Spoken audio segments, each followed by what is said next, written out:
Hello, everyone, and welcome to this In Conversation event, Typographic Neutrality.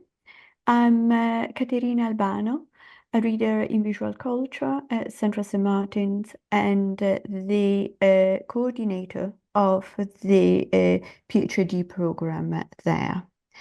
And I'm delighted to welcome you to this event, which is a part of Activating Ideas, a platform for the presentation of doctoral research at Central St. Martin's. And this is the second event in the series, and there will be more next month and in June. This In Conversation event is chaired by Dr. Catherine Dixon, who is a lecturer in BA Graphic Design at Central St. Martin's. And Catherine will introduce this evening's speaker and chair the event. Thank you very much, and I hope you will enjoy this In Conversation. Thank you, Katerina. Yeah, thank you. It's my role here to chair, and we would welcome questions as we go along. Please do feel free to type anything, any considerations or questions into the chat, but there'll also be an opportunity at the end to take some questions.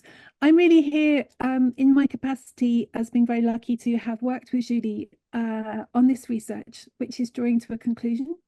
And this event marks a sequence of events that are a signal that she's drawing to a conclusion, and she's chosen to focus on her findings through this event and this conversation with Azza. So they are both type designers. They met at on the MATD course at the University of Reading.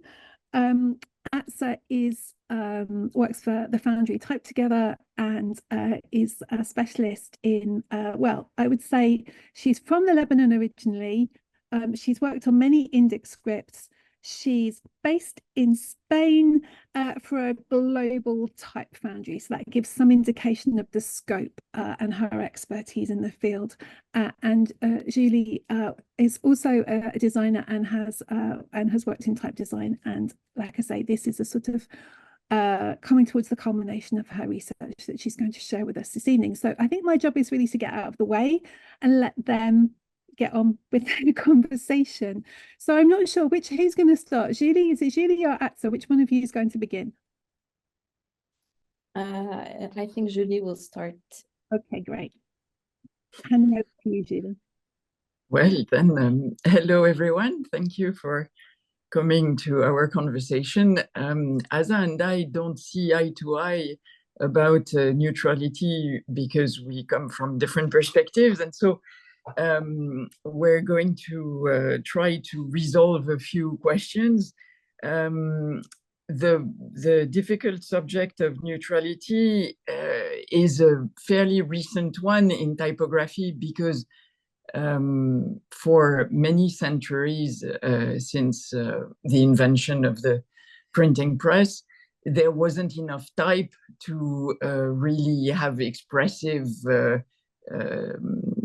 anything going on. The neutral type was the one that was available. Type was very expensive. It was very heavy.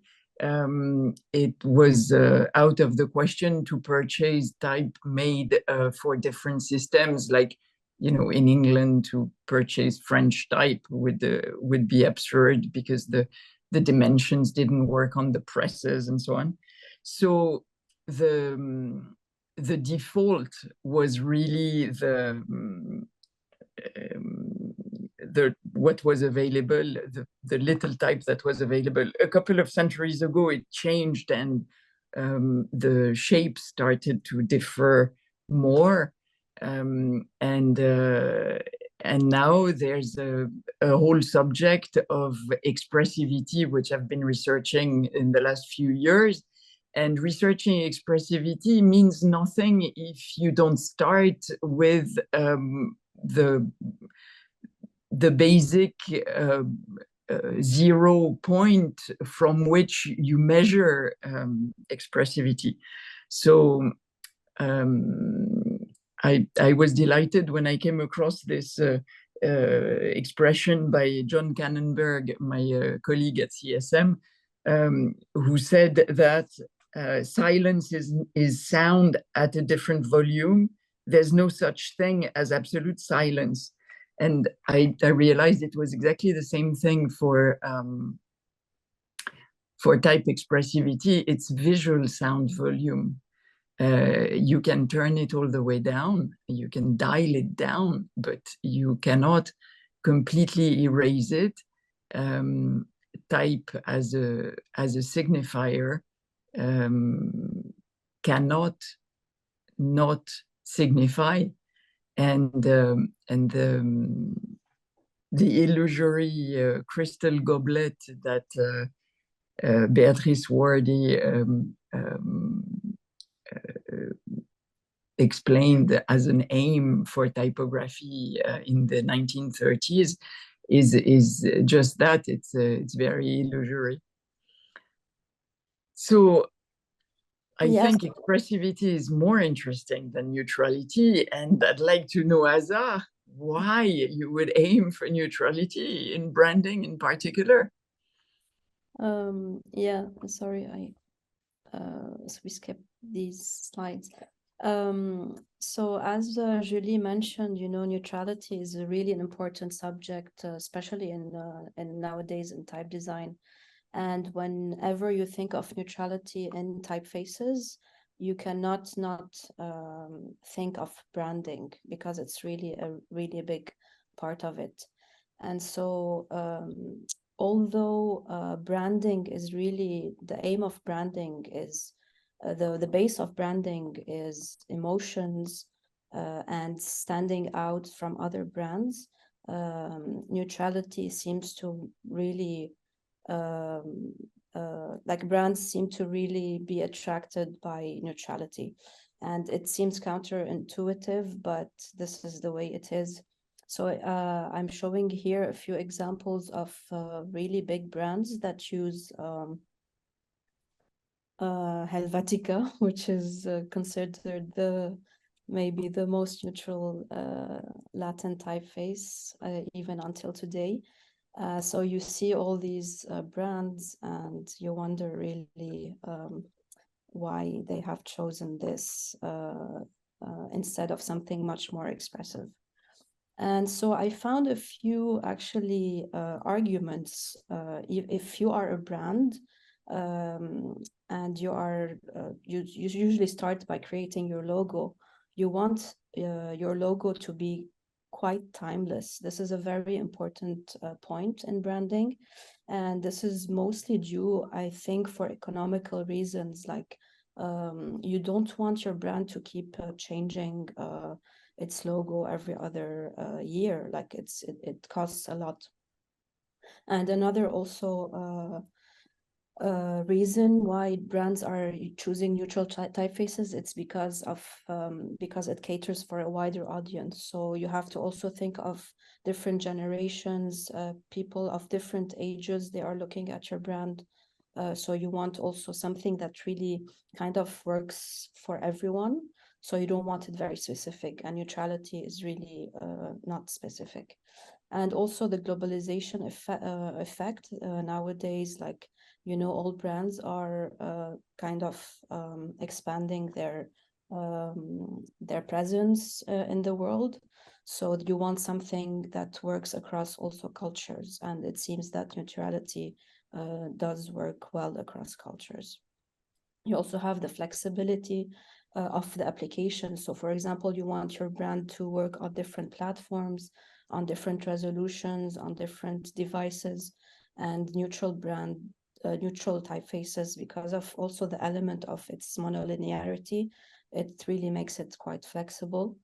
And finally, I think why brands are choosing neutral typefaces, it's because they want sometimes you want your user or the reader to really focus on the product or the service. You don't want them to be distracted. So yeah, these are some points that I found that can justify why brands can use neutral typefaces, although it's really quite as I mentioned, it's against the concept of expressivity of a brand. And I'm sure everyone has seen these lately, like they've been everywhere.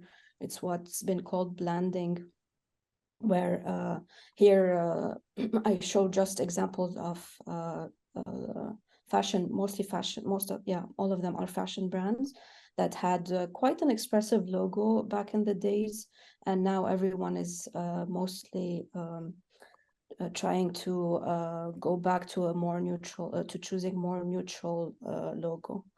And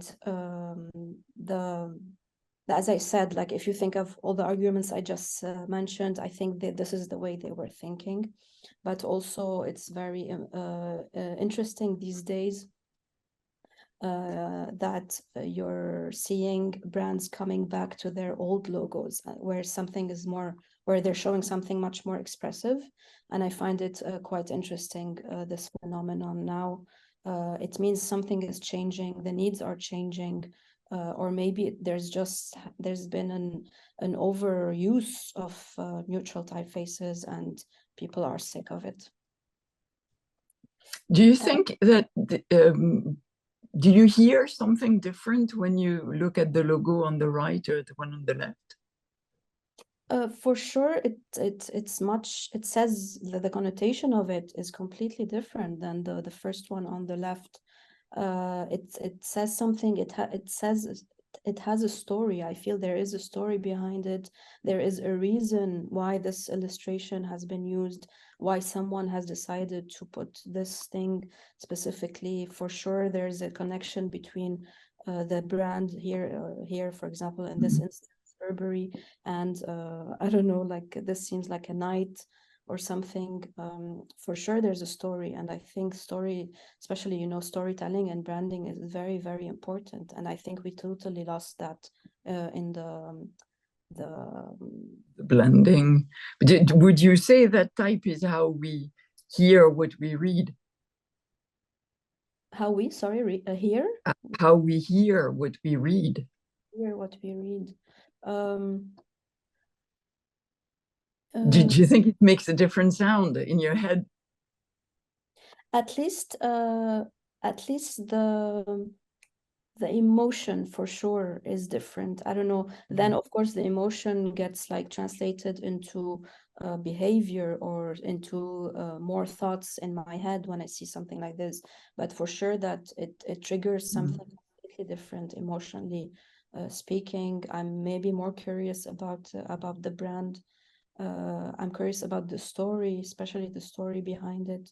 And yeah, I feel it's I'm not saying that it should always be the case, but I'm saying that sometimes, especially that now the effect of blending is making all the brands confusing, like people are confused because everything looks different. I think we are going back to this trend of, no, actually I want to stand out. I want to tell you a different story than the others. I am there. I have something to say. Oh, so not just sound, much more. Yeah, I think more emotion. So my question to you is, it's a very important here point, like to explain a bit what's the difference between neutrality and modernity and familiarity in typefaces. Yeah. The main thing to understand, I think, to distinguish those concepts is that the neutrality is not really in the shapes themselves. It's in the eye of the beholder. So the reader, when reading, it can be a brand name, but it can be long text. the way it unfolds in your head resonates with you, and there's an interpretation going on. And I think the concept of neutrality for the designers, it's the hope that it will trigger as little as possible extra noise beyond what you're trying to convey. And that the event of unfolding of emotion in the head of the reader, of the client, is going to be as close to what they are trying to achieve without being polluted by previous experience and preconceptions and other references. The notion of you can define neutrality in different ways. Either it's a precise location of shapes. I'm speaking about the Latin type because it gets very complicated fast when looking at other scripts. But you could define neutrality as a location where shapes are close to, for example, Helvetica, as you showcased. Helvetica being an interesting example because it's ubiquitous and because its name suggests neutrality too. So it adds another layer of semiotic meaning on top of the shapes when you're aware that it's Helvetica. So what we call the Goldilocks zone is the neither to this nor to that, which is in fact the how do you say that? The etymological meaning of neutrality. It's neither this nor that. It's elusive by construction. You can put that slide. This is a fun slide. It's the result of a study done to pair emotions with shapes, and these three lines are the middle ones, the ones where it's as neutral as it gets within the, because they tested 200 fonts. These are the central ones where it should be as neutral as possible. And it's really surprising to see such diversity in shapes for the same words. It should be very congruent, and it's not. That's because it happens in the eye of people who associate different emotions and different references to the same shapes.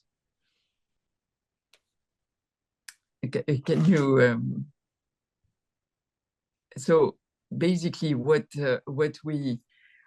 we aim for, what we assume defines neutrality is stylistic restrictedness, which is the quality of being very pared down for shapes. So I put this lovely sign because it's the contrary of restrictedness. It's ornament, and today we associate neutrality to stylistic restrictedness, which is a 20th century thing. It was not always the case. The other qualities of neutrality is ubiquity. If you've seen it everywhere, it has neutralized the emotions. It has diluted the emotions that you can associate with something particular. And we also judge as neutral shapes when we have a sense that the person writing the message had no intention of expressivity, and that it was a default choice, that it was not something chosen particularly to express anything. So altogether, it's elusive. It doesn't really correspond to any particular shapes. It has the quality of being versatile. With something perceived as neutral, you can typeset just anything. It works for pretty much any kind of message. It communicates the intention not to be expressive, and therefore it's a bit self-referential. What is considered neutral is a zone around things that look all the same. So that's pretty much how it's defined in Latin typography. Is it very different with different scripts? I think it's quite an interesting really subject, because if when I started preparing for this talk, I was thinking that neutrality is quite a concept that really I would say politically speaking, it appeared in Switzerland, and and typographically speaking, it also appeared in Switzerland. So there was, I think, this kind of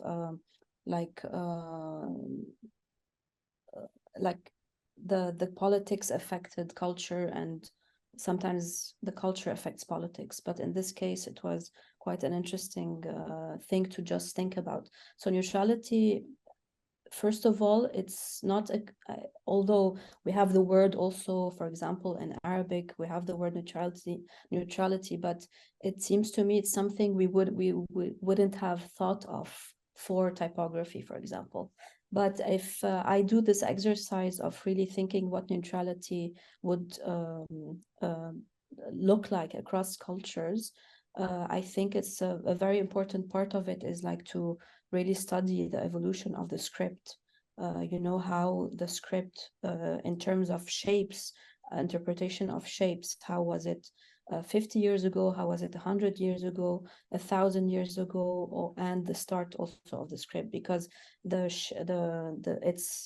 its past, its history affects a lot the meaning of neutrality for today, if we want to think of what neutrality is for another script. And also a very important thing to take into consideration is the cultural sensitivity. So, for example, neutrality in different regions wouldn't be interpreted in the same way, because you have to take into consideration other cultural events that happened. It could be you could be affected, for example, by the movement of architecture or of art. And so these things, which are culturally sensitive because they depend on a time and a region, they would affect neutrality really in different ways across the world. And also a very important point in when thinking about neutrality across scripts, other scripts than Latin, you have to have in mind something very important, which is the non-universality of shape connotation, meaning that a shape in Europe of, let's say, something like rounded, friendly, doesn't necessarily have the same connotation in a different country, in a different continent. And finally, I think something that really affects neutrality in other cultures is the effect of globalization. And I think this is, it affects it in the opposite way, actually, of the first three points. And I will show you a few examples later. So as I mentioned, neutrality as a Swiss concept, as a Swiss political, I would say, concept, influenced not just politics, but influenced other artistic movements, especially, I'm sure most of you know of the Bauhaus movement, which was based really on functionality, simplicity, minimalism, and we'll see that this also really affected, this movement affected a lot the neutrality in typeface design. So a very what was the definition of neutral typography in the 50s in Switzerland was like that these letters should be a combination of timeless, functional, and simple letters. And the aim, as Julie mentioned, of neutrality in general is to be really the most invisible possible. As Julie mentioned, it's really difficult to have zero visibility, otherwise you won't be able to read, literally. But like, you want really your letters to be the most invisible possible. Why? You don't want them to distract actually the content. And this was the whole concept of Bauhaus, for example, artistic movement, as much as the neutrality and typography. And my argument is that although, for example, here you can see that the solution they found for neutral typography is a very constructed letters, monolinear letters, where the structure is really the most simple structure possible. If you want to adapt this neutrality to other cultures, these interpretation of shapes doesn't necessarily work for other scripts. So, for example, as I mentioned here, they really found as a solution to neutrality that they found that, let's make monolinear letters. It's because maybe of the history of the Latin script, they found that this was, this connotated a certain maybe invisibility. In Arabic, for example, monolinear doesn't necessarily, is not necessarily equivalent to neutral. Here I show you an example on the left of an Arabic Kufi script, which is really the first Arabic calligraphic style. And so it was written in a monolinear way.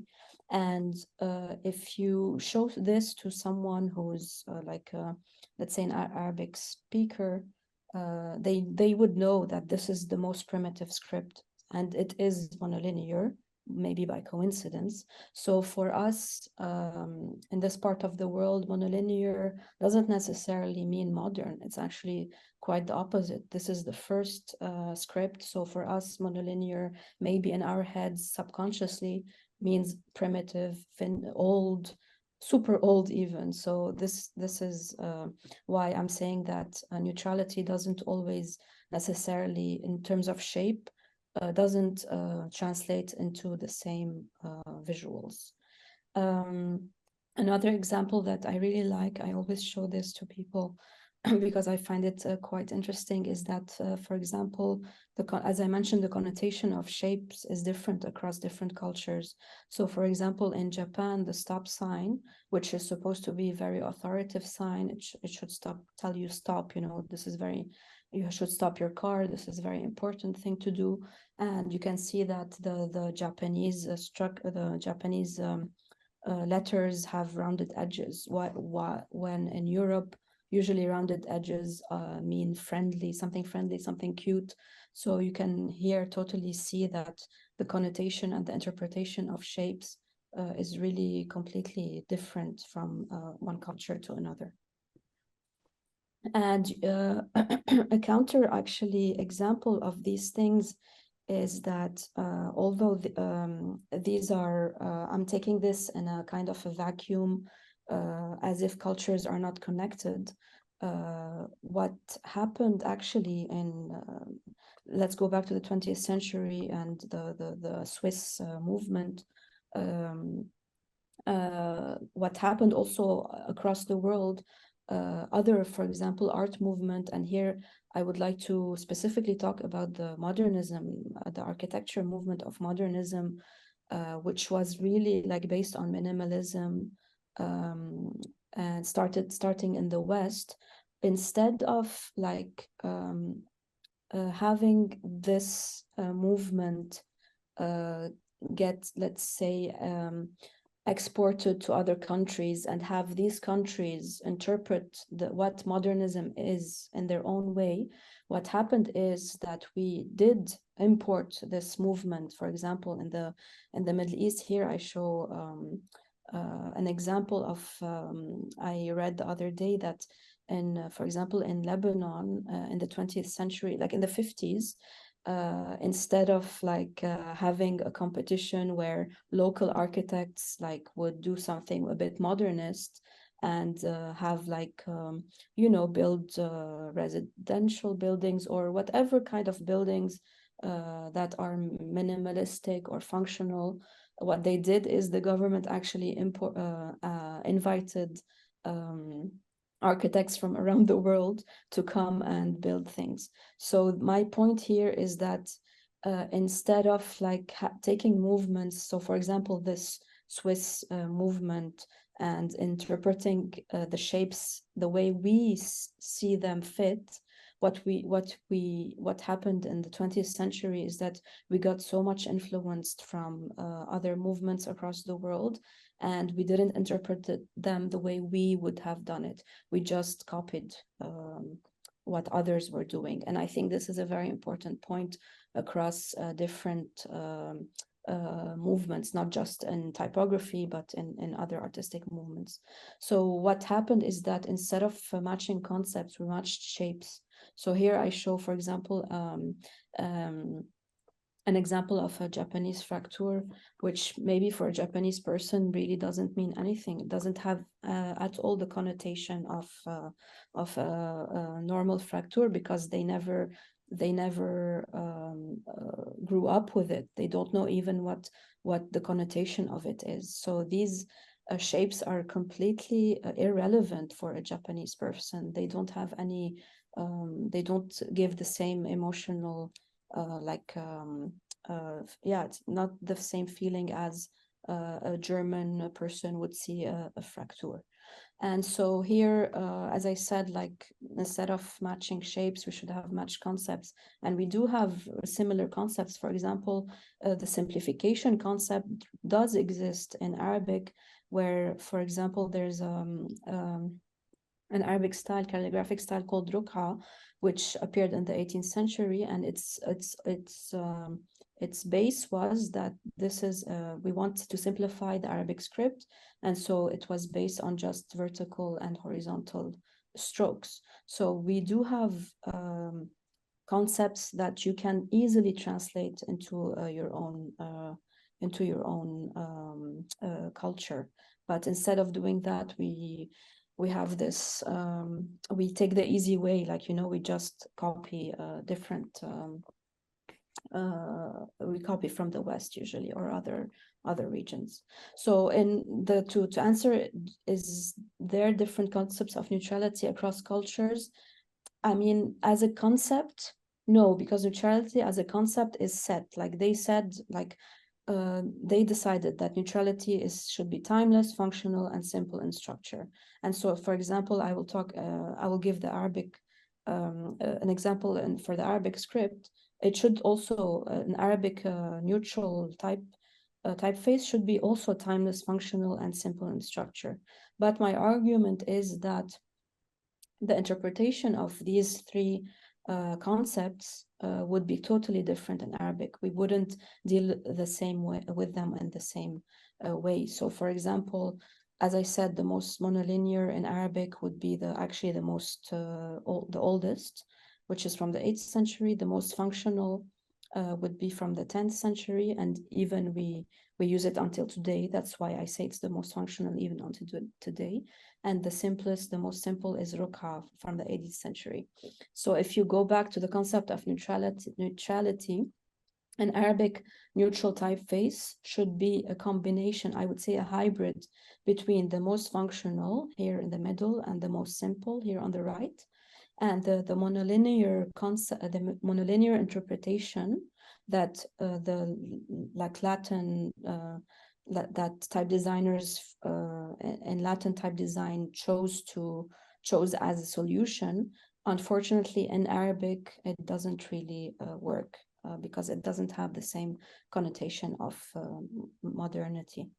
And so I don't have the exact solution for you. I'm just trying to think of it as how if someone is in a cave, has been in a cave for the past 70 years, and I tell them how would you draw a neutral Arabic typeface? I would assume that this would be kind of like it would be a hybrid of these two, function and simplicity. This monolinear thing, it's really quite intriguing because it was never a thing in Latin type until Jan Chicold about 100 years ago, coming up with the skeleton of letters. And there were already a few display faces without much stroke modulation, but the notion of skeleton, does it translate in Arabic? Can you, is it a thing to, if you try to aim for extreme simplicity and timelessness, it makes sense to try to reduce the letters to their skeleton. Is that something that's done in Arabic? I mean, if you think of it like, I don't think they really chose the most simple thing in Kufic, because actually Kufic was drawn with a reed pen as well, so there was modulation already on the reed pen. But if you see how they used to actually write it, there was a lot of drawing involved, so not just rotation and expansion, like there was really a lot of drawing involved. So you would think it's really the most unintuitive thing to do as a first script. So it's quite intriguing to see that they chose this path as a first script. Maybe one thing that affected it is that because it was written, it was, you know, Arabic calligraphy has always been connected with the writing the Quran. They wanted something, they wouldn't mind like making extra effort for it, you know. So they wanted something where you would say, oh wow, it's like this took a lot of time to make, you know. So yeah, the skeleton is quite, I would say, is not complicated. The skeleton is quite simple, but the writing of Kufic is quite difficult. It's not an easy script to write. So what you're saying is that this this type, it's not type, obviously it's calligraphy on the left, would not have been the way people wrote anything else than the Quran. It's really very formal, and in fact ornate, even if it's monolinear, it's ornamental. Yeah, definitely. Yeah, definitely. It's not something, I mean, if you look at the first actually Arabic inscriptions on stone, of course it was done in a skeleton that resembles the skeleton of Kufi. But Kufi in itself, like if you take into consideration the lines around the skeleton, it's not an easy script, yeah, to achieve. I guess it's a big show off of expertise and competence. Yeah. It's quite takes some skill. So you're saying that neutral is timeless, and is that a sense you have in Arabic? Because with the Latin script, we want to think it's timeless, but if you take a step back and look at it, it's not actually timeless. This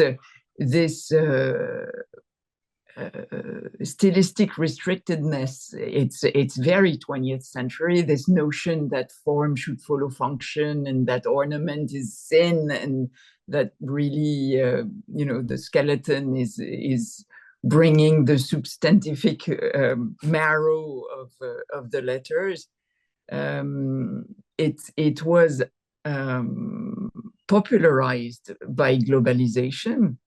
It spread. It's true that Chicold emigrated to Switzerland and was instrumental in developing the international style of the 50s, and so it spread from Switzerland, but then it became really global. Its notion of stylistic restrictedness that are contagious almost in other cultures, or do you have a sense that some scripts fight back? I think what happened is that when they try to take off all the like the decorative part and make it the least distractive possible, they wanted something that would I don't know if it was an intention or it came from the shapes by it's themselves.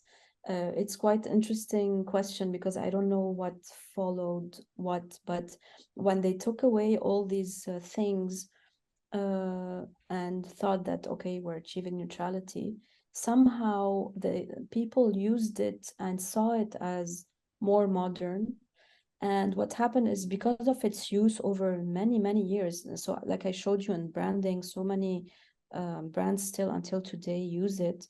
I think the overuse of it made it by default timeless, because the fact that they still haven't, they are not bored of it, or brands and even people, when you show them these things, they wouldn't say, no, this is outdated. Of course, you have specific typefaces that are now a bit outdated, but you have many of typefaces of this period of time that really still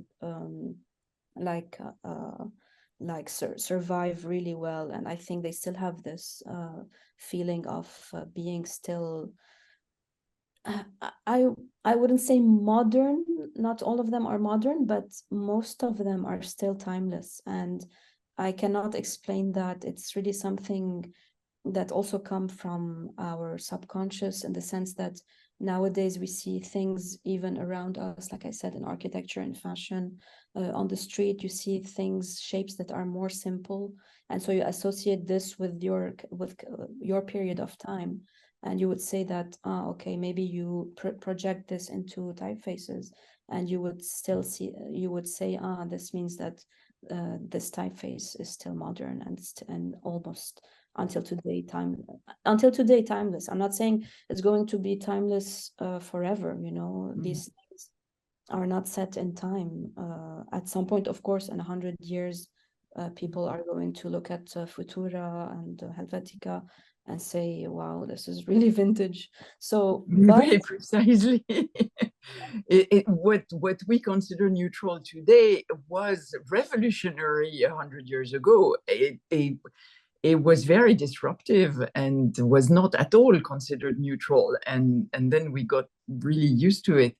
Can you show the next slide? This is taken from a conference by Bruno Mag and Alessia Nicotra, where they showed the different shapes with the emotions that they showed that they thought were carried by the shapes. And it's funny that it's like a snapshot in time, because what we now consider neutral, you know, with the Helvetica on the left, it puts modern and clean, neutral and cold, as if you could be neutral and all these other things. And if you look at the second and the fourth A, they're old now, but they were not always old. Mm-hmm. So there were actually times when they were quite neutral, depending on the context. It really has to do with the way your perception is formatted by your experience in a particular time, in a particular place. If you show the next one, that's also something that was very modern when it was designed. Johnston typeface for the signage of the tube in London. Now it's completely bland, and people, at least in London, maybe not in all of the UK, but are find it absolutely pared down and neutral and bland. But in fact, it was not at all when it was designed. Yeah. So with all this contextual difficulties, how do you match neutrality across different scripts when you're given a Latin and asked to draw an Arabic for it, or the other way around? What's your it's workflow? I have a conflictual solutions for this, because I think I have the theoretical one, which is like, if you want to match neutrality across different scripts, you always go back to the definition of neutrality as concept. So what was neutrality? What was the aim of neutrality? It's to be timeless, to be functional, and to be simple, especially to simplify what we had before. So the solution for the Latin was, as I mentioned, in terms of shapes, was that they found that it was maybe a solution for this would be to have a monolinear typeface. Maybe some others have they found a solution to have geometric typeface, where the structure is really simplified. So my idea of matching as a concept would be to go back to these original definitions and interpret these into different scripts. So in Arabic, what does it mean to have to be timeless, functional, and simple? In Indic scripts, what does it mean to be timeless, functional, and simple, etc.? And as you mentioned, because neutrality is really it varies a lot in time. It's not really fixed in the space in terms of time, and as well as we saw also in terms of space. These interpretations are completely different. Why? Because for example, timelessness is really dependent on the evolution of the script. So if you want something timeless, you have to always look back at what the script, what the shapes of the script were throughout the years. Because if you want something timeless now, you're not going to repeat something that happened with the script before. Let's say, for example, in Latin, let's say there was a period of time where everything was calligraphic, okay? Like they had, like typefaces were really inspired from calligraphy. If you want to do something timeless, you're not going to repeat the same concept, like, let's go back to calligraphy, because it was in people's mind, there's a connotation of time also with this specific shapes. So you have to study a lot the evolution of the script, and if you want to do something timeless, you cannot repeat something that already happened. It has to be something completely new. So this is why the solution for each script is really completely different, because it depends on the evolution of each script by itself. You cannot have one solution for everything. And functionality, same thing. You have to choose the most familiar structure in the history of the script. So, for example, in Latin, they chose like, let's say, a very constructed structure based, of course, on the structure of the script, the typefaces that were just before this period of time. But they kind of chose something familiar. They didn't invent a new structure. And in other scripts, it's the same. You cannot invent a structure. It has to be something that exists, but and take it and modify it a little bit. And the simplification, same thing. You have to look at the most default shapes that is in your script, that is very common, and you need to simplify them. So yeah, as a method, the methodology is the same across all scripts, but the solutions, as I said, should be theoretically should be completely different. But unfortunately, we don't live in a vacuum. You know, scripts don't live anymore in a vacuum. Scripts get influenced by each other because of globalization. So in practice, especially also in the practice of branding, the emphasis is really on the visual of the letter shapes, how they look, rather than really the conceptual feeling of the letters. And therefore, I see really a big gap between the theory of matching neutrality and the practice of matching neutrality. Like, unfortunately, they don't.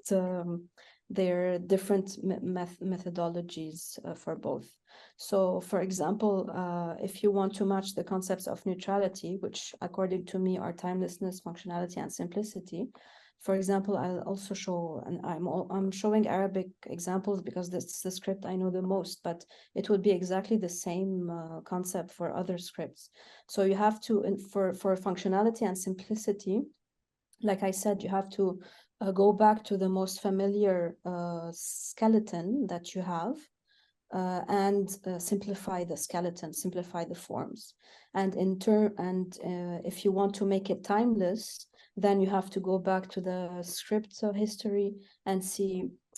And like, this is, I think, the most difficult part. See what hasn't been done and what can I do to make it really timeless. And I think this is a very, very difficult question. I don't have an answer for it. For Arabic, for example, to see if I had never seen a neutral Latin typeface, how would I interpret a neutral Arabic typeface? And this is a very difficult question to answer, because we live in I mean, I've already seen what's been done. I'm affected by it, I'm influenced by it. I cannot just forget about it.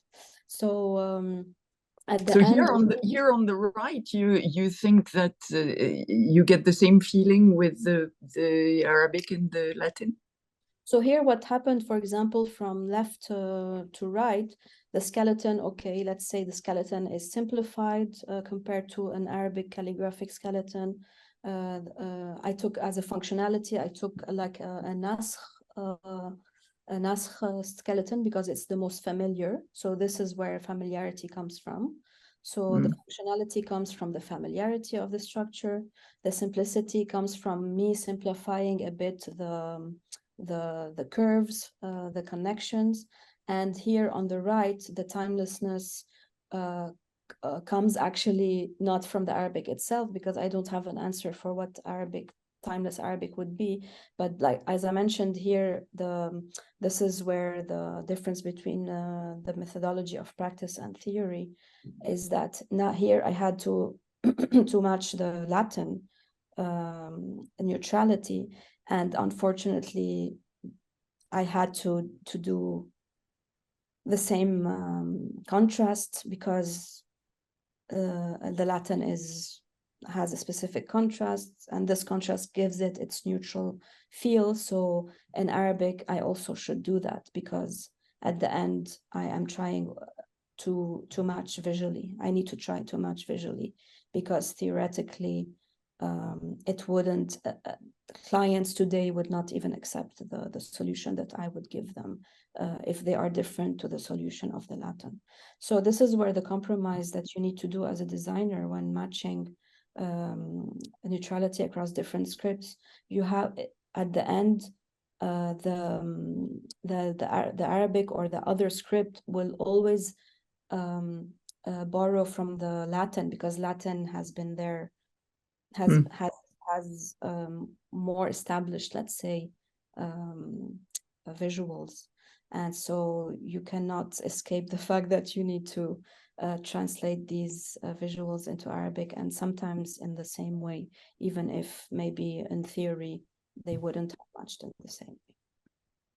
So yeah. So you think it has to do with the history of transforming the script through typography that is a lot longer with Latin than other scripts, and not necessarily as an oppressive Latin-centered Yeah, I think there's that. I think it's a very good point, because also if you think of printing, in terms of printing, Arabic was quite late compared to Latin, a good 150 years, I would say, late. And so, of course, when the other script evolves much faster, and also, of course, politically speaking, we are much more affected by the West, etc. So there's no way that Latin cannot affect other scripts. It is the most common, the strongest in terms of history. Yeah, so as a conclusion, I would say, if you want to match neutrality across different scripts, you have to study the evolution of the script you are working on, and you have to adapt to the visual aspects of the main script. And most probably, especially nowadays, unfortunately, all projects, the main script is Latin. So unfortunately, it's always Latin that is influencing the other scripts. Yeah, this is what with the globalization effect is doing on typography. And we have to accept that, even though it might not be the way we want to do it as designers.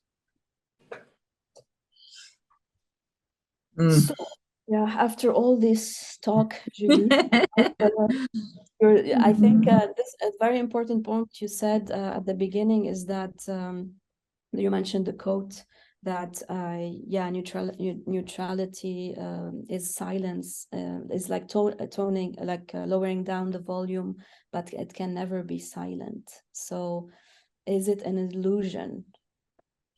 Yeah, I came to the conclusion that it's a myth. It's something that it can be manipulated to give the illusion that things have always been there the way they are, and that they haven't been manufactured by people who have intentions. And it's a little sobering to think that we're manipulated like this. I really like this visual of Universal Studio. I don't know if you noticed when you go to the movies, or when you see older movies, it used to be a serif typeface used for the logo, and they wanted to modernize. They decided that they didn't look neutral or hip enough, so they had it redesigned sans serif, and so as to avoid confusion in the eye of their customers, they overlaid both for a few years before removing the golden serifed one, just so we wouldn't be too shocked by the transition. And I think that's a very good illustration of the process by which things get neutralized by habit and use.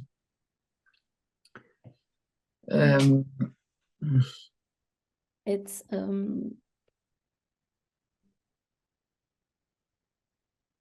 Yeah, this is not the logo anymore, is it?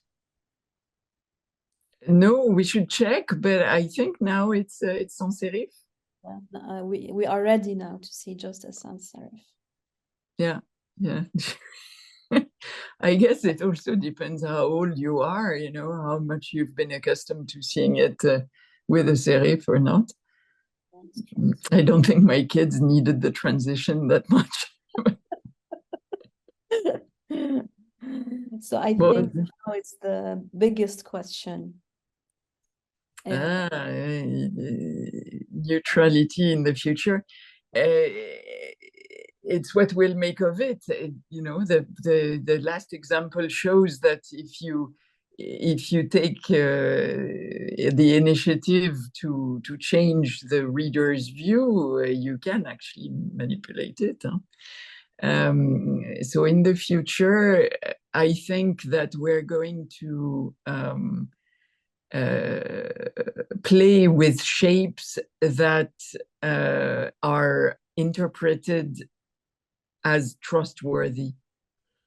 And so that's one of the last illustrations in my thesis. The features, the typographic features, the dimensions of the design that influence different emotional aspects in our interpretation of shapes. And I think we're going to play with features that give a sense of trust, because the depersonalization of the contents with the generalization of AI will be only possible with the adhesion of people if people trust the content, and the issue of the form serving to support the trust we have in the content is going to be crucial, and then also will be influenced by all sorts of innovation that happen in fashion and in architecture and going on Mars and the moon and whatever will, you know, as it has in the 20th century, influence what we consider modern and trendy and hipster. So a mixture of all those influences, I'd say. But do you think that it will still be relevant, neutrality, that we would want to seek it, or do you think it's going to like slowly like disappear because we are really sick of it? We want something more expressive, like. I would say that neutrality has great value for people who want to communicate a message and make you believe the message, make you think that it's an absolute transcendental truth, that it hasn't been tampered with, it's always been there, it's timeless. And I think, unfortunately, the quest for neutrality is endless. Few brands run with the possibility of manipulating your emotions in a particular direction, and renounce. I mean, there are a few, but it's a minority, and I don't see that changing soon. Yeah, it's a shame, and at the same time, I totally understand the need to it, you know. But I think maybe the need to it will change fields, maybe, and hopefully disappear a bit from design and branding in particular. But neutrality as a concept will for sure will stay there forever. Mm-hmm. Yeah, that's different. So it's your role to find funky shapes that people will embrace and adopt and spread. It's yeah, something difficult to even imagine, you know, like when something has been already established, it's difficult to break the Yeah. in there and ask people, no, actually this is the right way, you know. So yeah, a bit late. So yeah, this is it from our end. Thank you so much, Julie, for inviting me also. Thank you. It made me really think about many things about neutral type. I was quite always, yeah, like you said, like you mentioned, a bit against this trend, and now I kind of understand more the need to it in different fields. So yeah, if anyone has questions, I think we can take maybe for 20 minutes, maybe we can have questions. Yeah, I thank you. I wanted to say thank you to you both for a really rich discussion. I think there's a couple of points that have been raised in the chat, and if anyone wants to ask any questions, then do post them in the chat. I wanted to throw a couple of things at you. I thought there's some really interesting. I like this idea of the story, and that Burberry wants to tell a different story, and that a brand logo tells a story. And thank goodness that Burberry has a more interesting story. But I thought that its previous brand was also telling a story. It's just a more boring story. It's telling the story that we want to be like all of these other companies. And now it's telling a story that's more individual, but it's still telling a story. So I kind of think that what we've been talking about is how do you tell the story of neutrality? And as opposed to maybe what neutrality is, which I thought was interesting. And I thought it was super interesting when you were talking about the potency, the political potency of neutrality, the idea that a country could suddenly like almost like put a tablecloth over its head and go, yeah, we're neutral, as though it had no power. And actually the potential danger of this. It's a very dangerous thing by claiming neutrality when you're anything but, and trying to think about where the power lies. I think something is difficult in this discussion is by talking in essence about brands, because brands are stories. And so I was also thinking about things in simplification. So I was thinking about things like Courier as a typeface, which I would see when we see something set in Courier, we do the thing that Julie said, which is we kind of go, oh, poor them.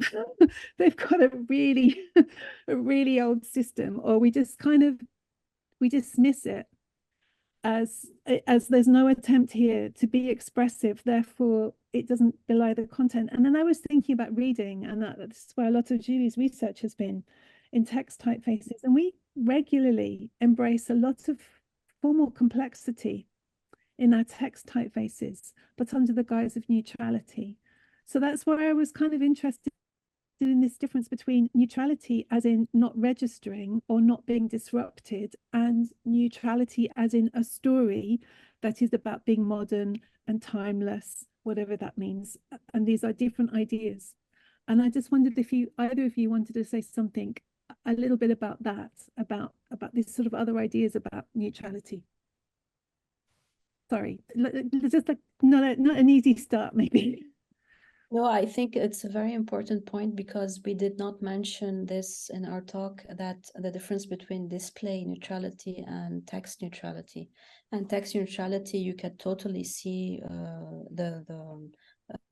how important it is for someone who wants really to focus on just the content of reading. So you want people to read something, focus on the content. So really you want the typeface to disappear, almost to be invisible. And this is why I mentioned that I'm really surprised until now, like how many brands use neutral typefaces for their logo, because a logo is not something you read. It's something you look at in an instance. It should set something. You don't need to focus on the content of the word, like you're not stupid. You're going to read it in 1 second. So this is where I feel there's a contrast between typefaces, neutral typefaces for text and neutral typefaces for display. As much as I understand it for text, for display, I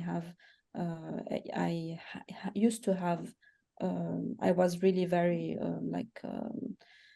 questioning the choice of these brands. But as I said, when I did the research for this talk, I understood about this thing that I talked about, which is to be timeless, to have a wider audience, the economical part of it, that they don't have to change the logo every 4 or 5 years, because if you do something less timeless, whatever, as if you're even a very good designer, the typeface will really get old after 4 years. So yeah, from my end, I do this separation between text and display. But I agree with you, but I think you discount the diversity that you can find in text typefaces, because the first quality of a typeface is readability, but within the parameters of readability, you can go crazy with features. You can have, roundness and modulation and different excite and even a bit of slant. You can there's a lot of diversity possible. It doesn't have to be neutral to be comfortable. So it's a common mistake to confuse legibility with neutrality. We aim for neutral for political reasons, not particularly for physiological reasons in reading. We can very comfortably read things that are very diverse. It's not converging. Alors, this said, we obviously read best what we read most. So there's getting used to something that you are confronted with often. If you've learned to read with Fraktur, you think it super easy, and it's not the case for us, where we would have to really concentrate to decipher anything written in Fraktur. I think it's highly political. Yeah. Yeah, I think the politics of neutrality is super interesting, and I think that I thought what you said, Azza, about mistaking concepts for shapes, and the dominance of the Western visual understanding of what neutrality means as a brand just being applied and being adopted elsewhere. In terms of, I'm just thinking about contemporary discussions about Western dominance and your own conflict about having to try to work out how do you negotiate that when it's often clients who insist that they want to look like the rest of the world. When you're trying to say, no, we shouldn't try to look like the rest of the world, or we could try to interpret what that might look like on our own terms. That I think that's really, it's really interesting. But that's where a talented designer can sell something just because it's beautiful and it's seducing on levels that the customer had not foreseen, had not been able to put in the brief. When you have a really good designer, I don't know. I have a few of them in the room. I'm not sure if they would all universally speak to their experience. No, honestly, I don't think it has to do with the designer. You can be a very good designer, and you have to have good convincing skills, negotiation skills to really like convince the client that this is the road to take, because you have to trust me, because I know that conceptually this is better than what you are suggesting. And unfortunately, because most of the clients who even request other scripts, they know nothing about the other script, but they have really strong opinions about it. And so if the client doesn't trust me as a designer, And especially because so many mistakes have been done in the past, they always have these mistakes as a reference. So we're never, yeah, we're not improving. Like for them, this is a reference, this is how it was done, so it's correct, you know.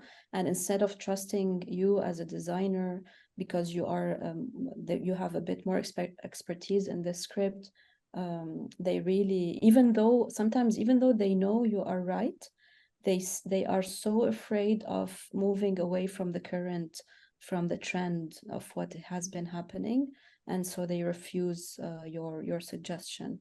So it's quite complicated, you know. It's also the politics of working with Western clients.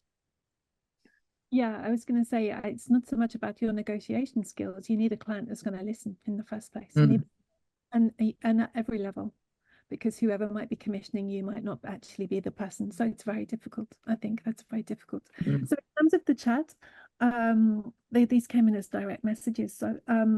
So Jack Michael Carr said earlier on, I feel neutrality doesn't promote appreciation and understanding of a person's story. If we think of typeface as an extension of handwriting, as an extension of the voice. So as a goal, I think that came up earlier when you were talking about why aim for neutrality, because it's too banal, maybe.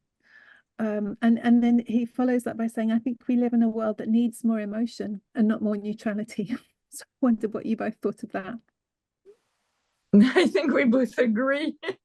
We're not super fans of neutrality. I think neutrality is a way to create a smoke screen to hide your maneuver in communication. It's advancing with a mask. I thought that was interesting when you were talking about modernism, when you were talking about the 50s, and you were showing Univers and the idea of the great neutral sans serif typefaces, which they were about world domination. There's nothing very neutral about that. Yeah. And then, sorry, Susan said, as a calligrapher, I would use Roman capitals as the base of letter form development over time. Latin has different connotations today with the culture of typographers and in North and South America. Susan, could you qualify that? Because I've read out what you've said, but I don't fully understand that point. And I'm just wondering if you'd be happy to either elaborate, maybe in person. Only because, like, when we're looking at typography and the development of it or using it in our calligraphy, we don't think Latin. We look to the Roman capital. And Latin, to me, is a language because I live in Canada, you know, any of the typography that we're doing in North America, there's a whole Latin component of language and culture that's now informing typography here. So the word Latin is like really old, and it's a language that, you know, we don't use. We have English, we have Spanish, we have French, and all of those letter forms develop from there. So I think that's where I look at it, and I think maybe there's another terminology that you can use, because it doesn't really reflect, I think, what you're talking about in the neutrality. Like all of that, you know, comes through time. So we work at Roman capitals as the basis, and then all typography, I think, has developed from there. So I'm just sort of putting that out, that Arabic's language, and it has its own form in terms of how it's spoken, but Latin was spoken in many languages as well, too. So I just think, when I looked at it, I was thinking South America. I wasn't thinking, you know, Europe, right? So it's a really good point to clarify and the terminology that we could have a whole other week discussing terminology in type design, but you're right to qualify. So I think Julie was just keen to focus a little bit that her research has been focused on. Because there's, you know, when you look at Arabic and how it's written and how it's read, you know, it's totally different, you know, from a sort of what we would know from English or North, like, think about the language that we're using typography with, even the brands that you showed in English, right? So I'm just suggesting it could be another form of even your discovery. Latin is the name we give to the script that we use for writing English or French or Spanish or Finnish. But Arabic is also the name of the script that is used to write Latin, but a lot of other languages too. Yeah. It's not just used to write Arabic. It's dozens of languages that use the Arabic script. So of course there's a bit of a confusion with the terms between the name of the script and the name of the language that's written with it. But it's a somewhat unavoidable. Yeah, but yeah. Adrian has asked, are there any shapes, typefaces that evoke emotions universally and are not based on cultural influence? Do you think that's possible?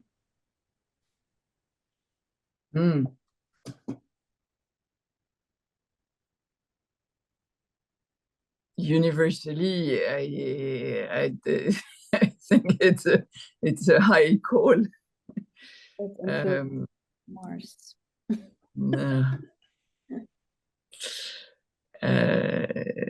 By construct, no script is universal, so it would be difficult to find shapes that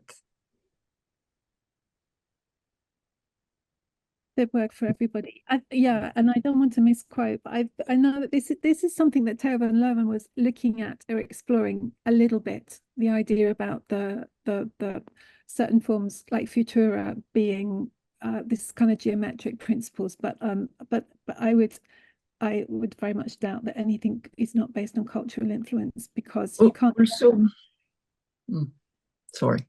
No, yes, you can't go back in time to be able to prove that what means something now didn't mean it would mean the same 200 years ago, or in the future. I think it's really problematic. Oui, alors timeless is another thing.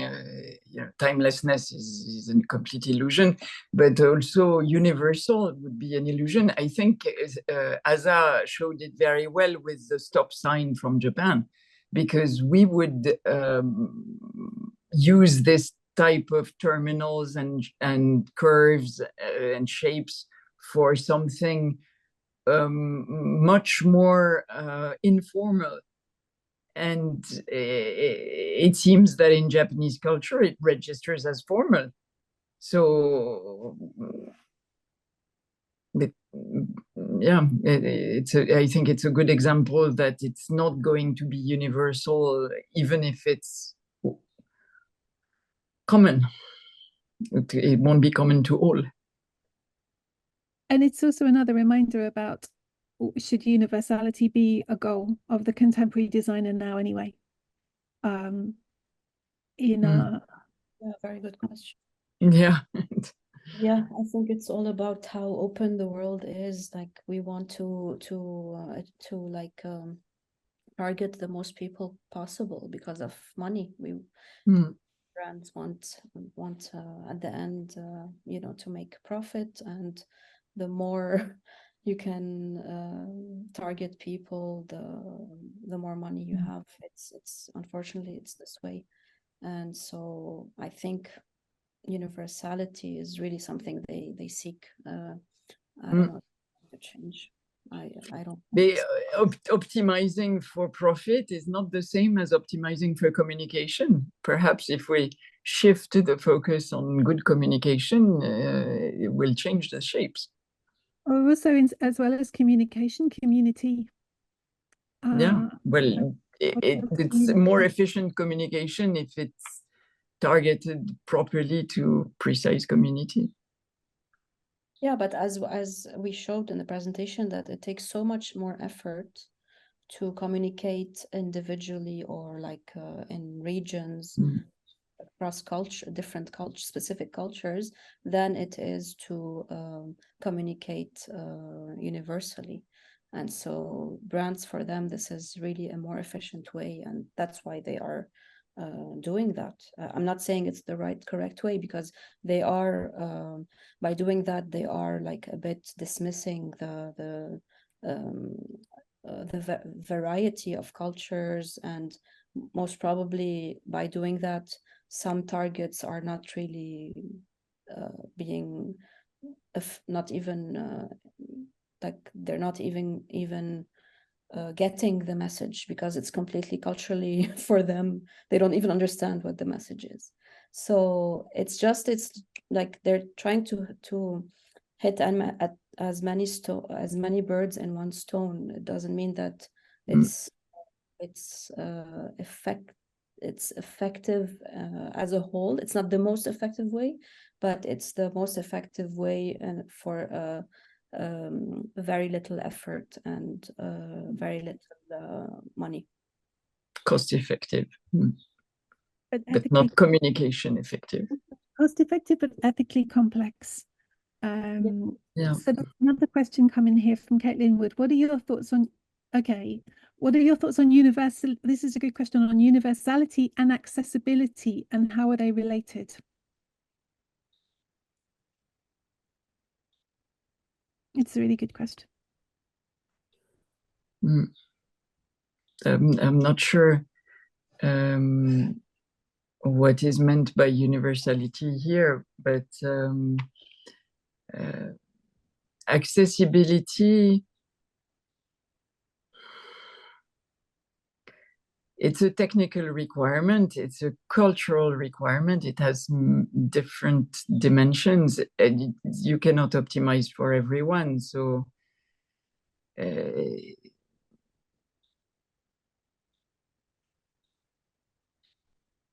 we've gone the way of universality and one size fits all. It's I think if we want to optimize communication, we'll have to get closer to the particular requirements of smaller groups, whatever these requirements are.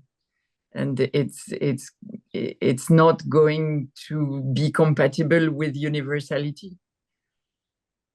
No, I think Azza, I don't want to jump in, but there seems to be a tension always between the idea of making things as accessible to a wider group of people as possible, without then overwriting the individuality or the possibility for difference. It's a continual, I think, a tension in the world of communication, maybe. So I think we are on the cusp of 6:30, which is our closing time. So thank you, Sujuli. Thank you so much to Azza for a really thoughtful, reflective kind of consideration of these issues in relation to typographic neutrality. Thank you to everybody for coming and joining in, and for comments and engaging. That's been amazing. I'm just going to hand back to Katerina in case she's got any final kind of housekeeping notices.